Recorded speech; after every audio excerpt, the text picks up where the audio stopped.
Welcome to the Black and Green podcast. It's your go-to place to find the latest high-quality, all-natural products created by Black artisans. Hosted by yours truly, Dr. Kristen H., the founder of Black and Green. We'll discuss all things health, wellness, self-care, and of course, self-love. This podcast features a refreshing lineup of guests, from entrepreneurs and artisans to holistic lifestylists and clean beauty experts, and a plethora of other innovators within the wellness industry. Join me as we learn from the best of the best. Hi, welcome back to the Black and Green podcast. We're so happy to have you with us here today. Today we're going to be talking with Keli from Kaike. How are you doing, Keli? I'm doing good, Kristen. How are you? I'm doing good. I'm so happy to have you joining us. I'm excited to be here. Well, thank you. The first question I always ask people is tell me, what is the behind the scenes of your brand? Why did you create Kaike? Where did it come from? And what were your thought process? So the long journey of the why really came out of need. It was about 2008, and we were pregnant with our second child, and just out of nowhere, I was experiencing migraines almost weekly. Never had them before. This was something really new. Couldn't figure out where they were coming from. And they were persistent and large enough for me to feel the need to go to the doctor and really get it checked out. And really, no one could figure out why. And around this same time, Good Hair, the movie or the documentary by Chris Rock, came out.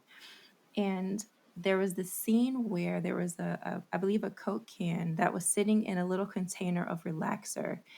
And watching that can just melt away made me kind of connect this dot that maybe these migraines are coming from my hair, which was relaxed at the time. Mm, And not at all saying that there's a direct connection. I don't know. I just know that for me, that was almost my reason for the big chop, and have been natural since then. And from that point to now, I've maybe experienced 2 migraines since 2008. mm, And kind of realizing that maybe that's effective. Maybe it was also around that time that I was researching green beauty and kind of transitioning to a more holistic lifestyle, that I got more curious, but also disappointed with a lot of what I was seeing on the shelves. I'm someone who, I love a good self care routine. I love products. I love skincare, and I love the scents and the experiences. And unfortunately, a lot of what I saw on the shelves was bland. It was mm, green, very true, but it wasn't something that you'd be excited to use, mm-hmm, something that's really speaking to the beauty of what is self care, and more kind of just being more mindful of the products and the ingredients that you're putting on your skin. I didn't see that, and especially not for women of color. And mm-hmm, kind of wanted to create something that would not only be beneficial for our skin, but something that would kind of prompt us to celebrate our skin, because so much of the messaging is kind of comparing us in not only color but condition of our skin, and maybe kind of shedding a negative light on it. And I want us to see us as beautiful, and to love ourselves. And mm, we usually celebrate something that we love, mm-hmm, so that kind of ties into the I guess the mission of Kaike is mm, to really create a product that causes a desire to really want to celebrate yourself through the products. mm. That's amazing. Where did the name Kaike come from, and why do you spell it with a K? So um, it's the spelling is specifically a reference to my family. My husband and I have 4 children, and all of our names start with a K. Oh, So I wow. knew that I wanted something that at least paid homage to the whole reason why I'm doing this. Um, but the name Kaike is just, usually when you think of a celebration, that's synonymous with a cake. And just thinking of cake just makes you think fun, lightheartedness, joy. And so that's where it came from. But of course, the the traditional spelling of cake was taken.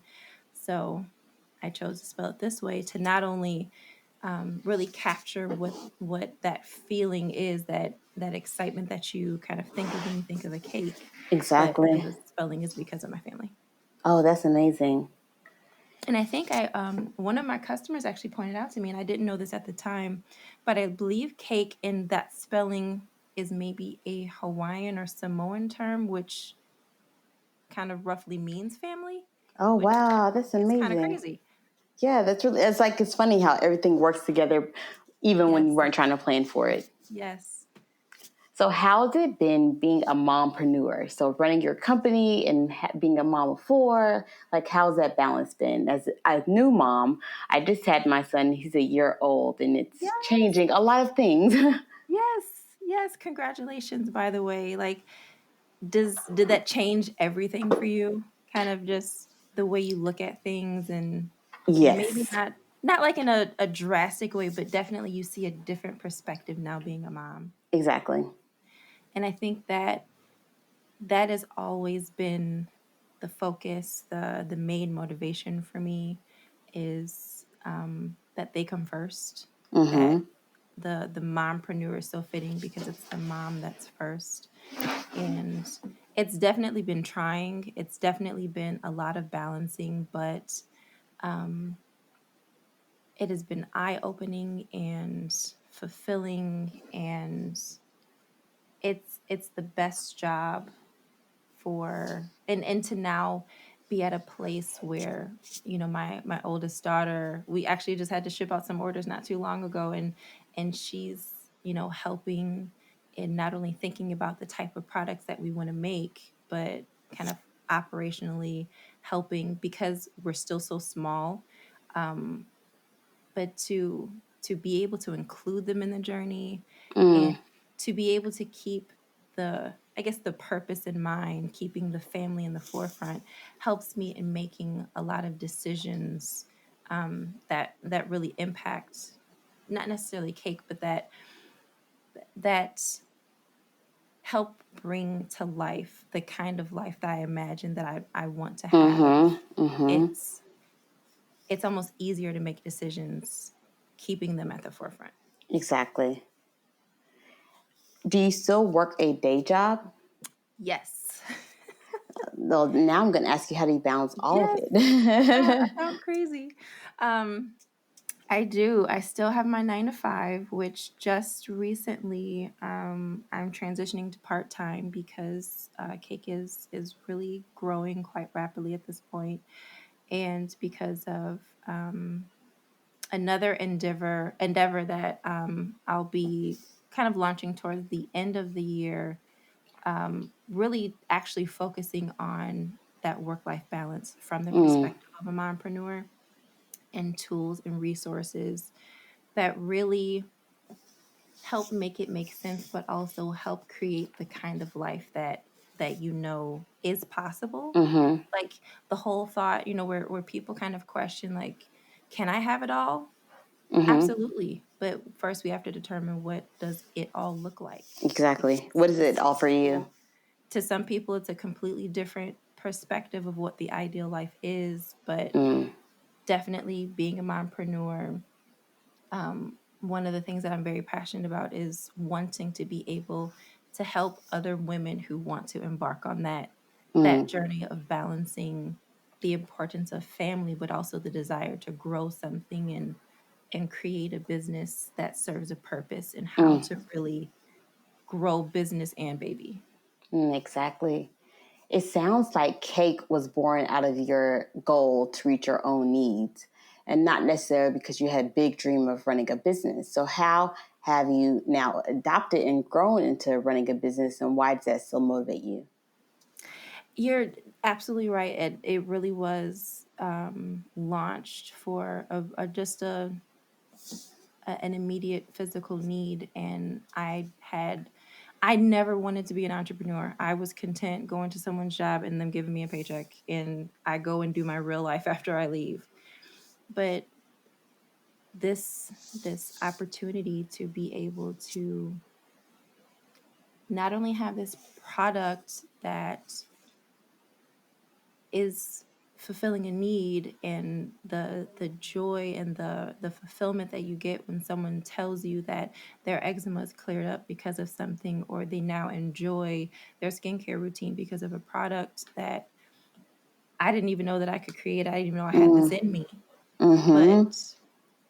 to now, I guess, take the joy of building this business that's Mm-hmm. beautiful, but also this family that's the most important thing. It I guess, to reiterate, it's just having the family and having that be your most important thing, and the reason why you get up and go to work, the reason why you're even doing this. Mm-hmm.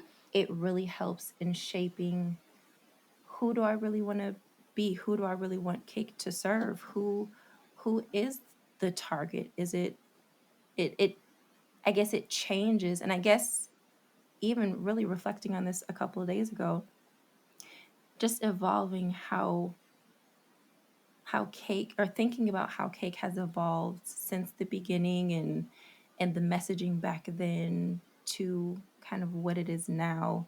I really think that that has evolved as I've gotten more comfortable in my role as Mm-hmm. a mompreneur, or more comfortable in even teaching my daughters, how beautiful their hair is, and how Mm-hmm. to care for it and treat it gently. And instead of, when you see a pop-up, or a blemish on your face, like attacking it with harsh manipulation, or products, like, instead, let's determine what your skin is trying to tell you, and treat it with kindness. And it's in having those interactions with my Mm-hmm. family that has allowed me to focus more on, who am I really talking to, who is it that really needs this. Mm-hmm. Yeah, it's a fun journey for sure. Now we will pause for a moment of meditation with Dr. Crystal Jones. So, wherever you are right now, just take a moment to be in your awareness, be in your truth, be in your wholeness. Allow yourself to show up as light, dark, and every shade of gray in between. Feeling your presence, experiencing your truth,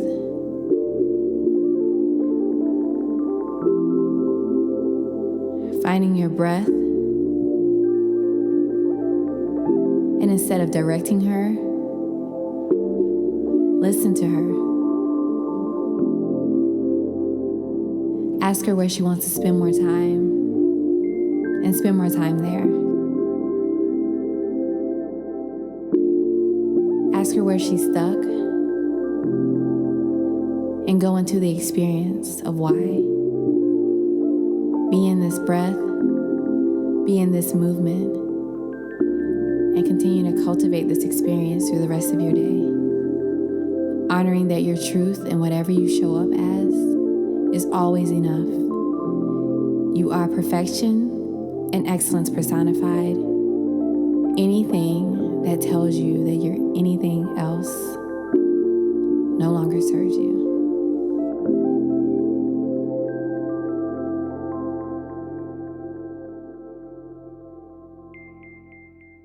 Thank you for guys. I hope you enjoyed the meditation. Now we're going to keep the conversation going.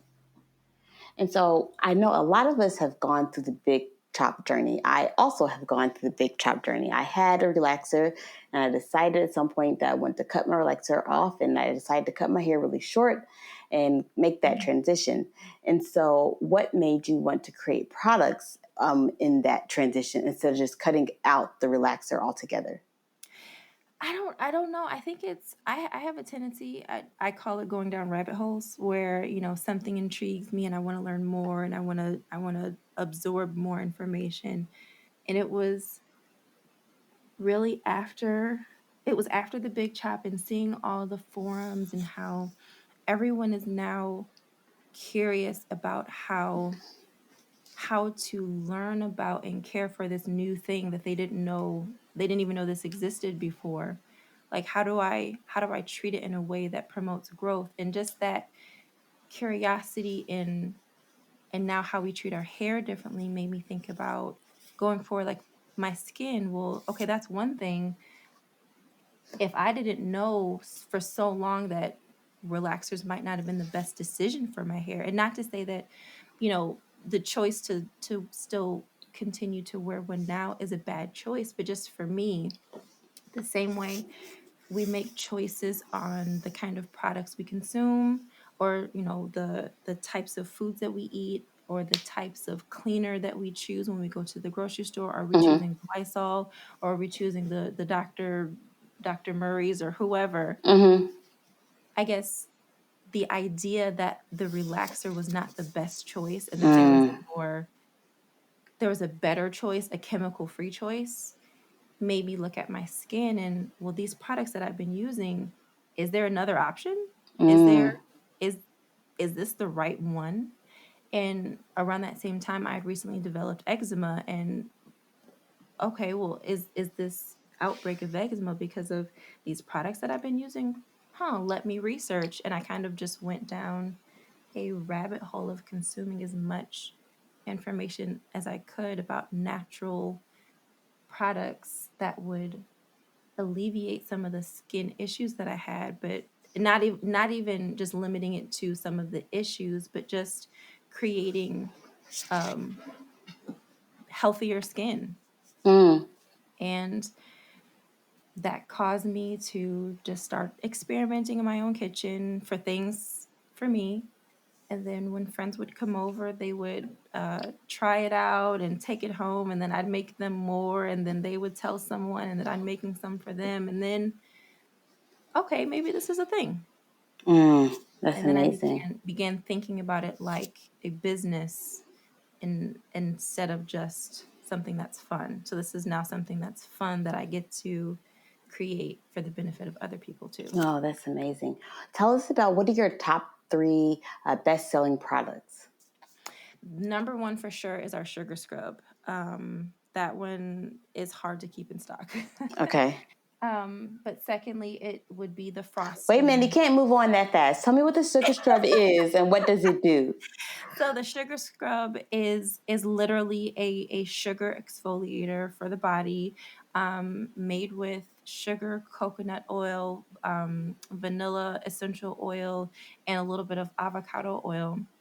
So you just grab a scoop, scrub, and not only do you get this nice exfoliation, leaving you with smoother skin, but because the oils kind of stay behind and linger after you rinse it off, your skin is nice and moisturized, and you just feel ready to cuddle up in a robe and chill in Netflix. Oh, wow. So that one is the bestseller. Our number two is frosting, which is a really rich, decadent hair and body butter. The scent of most of the products that we have is a vanilla scent, partly intentional because we're called cake. How can you not smell like cake? But also just because of the amazing benefits of vanilla essential oil.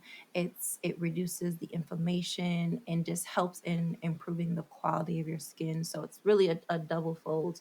So the frosting also has that same vanilla, but it's no soft vanilla, but it's definitely a sweet scent. And then our third is the melt, which is a makeup remover and a oil cleanser. And that Mm. one I says number three because so many people don't really believe in the idea of oil cleansing and how Hmm. can oils really get my face clean. But most of the things that I've tried I don't say over the counter, but most of the things that I've tried just on your beauty shelves, they leave behind the mascara, they leave behind my skin never feels clean with just soap and water. And Mm. also soap and water is just more harsh than it needs to be. So because of the specific types of oil that are in melts, they not only pull the toxins and the impurities from your skin because of the method in which you remove it, which is a steaming cloth or like a warm wash rag, but it pulls all of that out of your skin. It cleanses your skin and leaves behind just this nice, supple, just even thinking about it. And then it cleans, it Mm. works. Can you And tell me us more about that? Tell us, how does an oil cleanser work and why does it pull all the toxins out of your skin? so most of it is the castor oil. So you have enough in the recipe, or I say we have enough in the recipe where it's effective in actually helping to balance the oil in your skin, but not harsh enough where it would dry your skin out. So the process in oil cleansing itself, not to say regardless of the oil, there are specific oils that are better, but even just the method of oil cleansing itself, as long as you're not using a harsh oil, is going to be effective.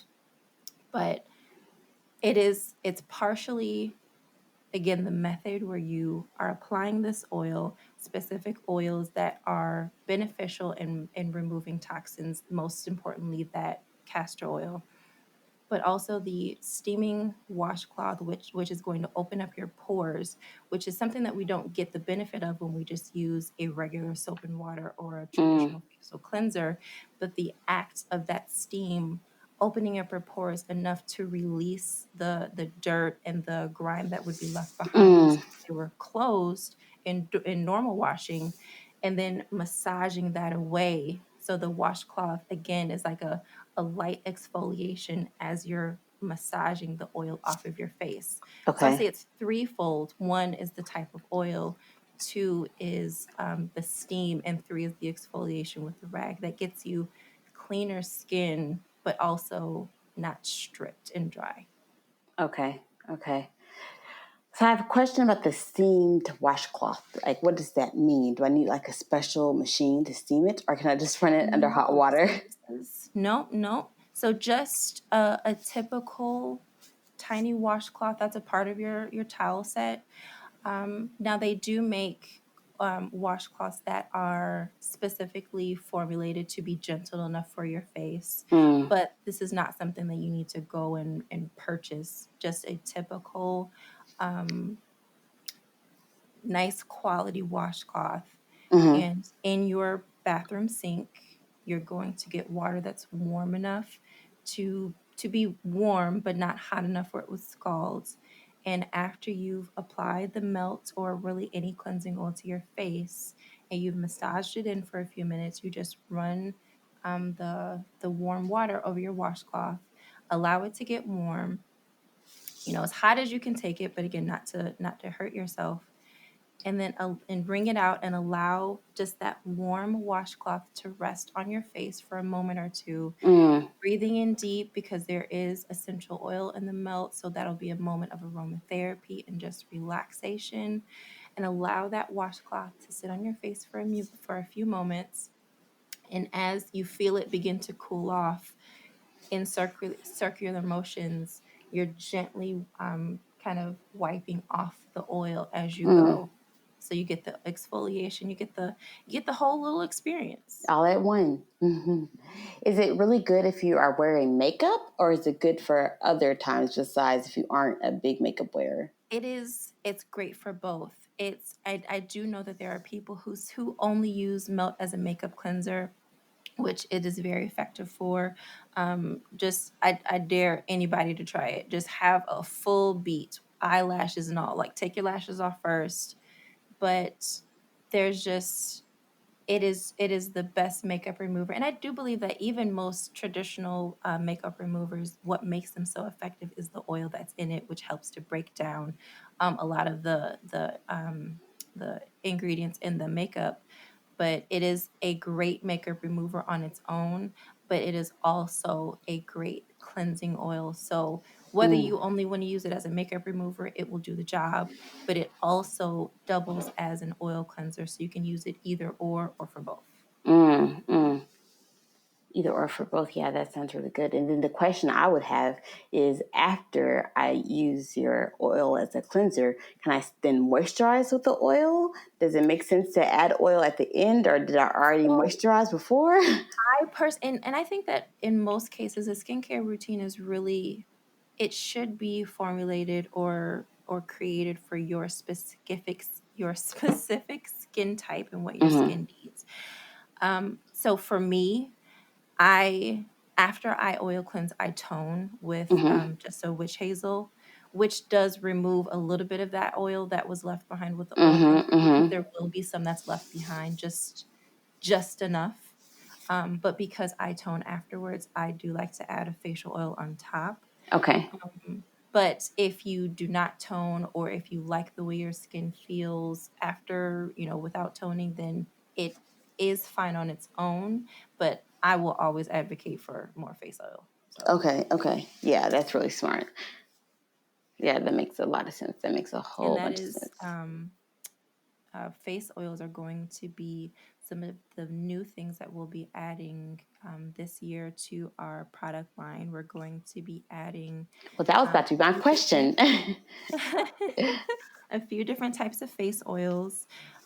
We're going to be adding a hair and body oil, and the end of this week we will be launching some handcrafted soaps. Oh, wow. So that was going to be my question, is basically, how do you figure out what products to add, and where does it come from? Is it stuff you think of?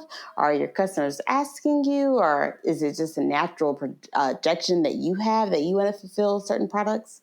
It's a little bit of all three. I do have, a list of things that I think would be great additions to the product line. Some cases it will be someone that requests a certain product. And in some cases it will just be an idea like, oh my gosh, we need to do this.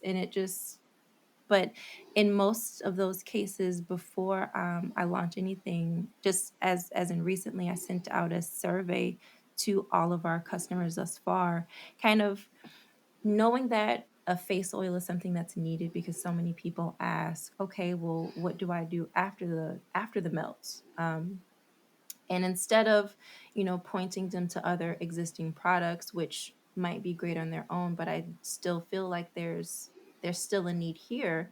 So that's one of the products that's going to be next, specifically or driven from the survey results that a Oh, lot that's of my amazing. customers told me were needs that they have. Like, okay, great, you're making a face oil. Here's some of the needs that I have, and some of the ingredients that won't work for my skin. And it was actually surprising to me to know how many women of color suffer from dry skin, when I always had the assumption that everyone had oily skin. But so really, all three areas are inspirations for a new product for me. Yeah, that's amazing. Thank you so much for sharing your story with us. I'm so excited. Yes, thank you so much for having me. Yeah, thank you for joining me. Thank you so much. Thank you for tuning into the Black and Green podcast. Did you have more questions for our special guest? Please leave your questions in the comment section. Also, check us out at blkgrn.com.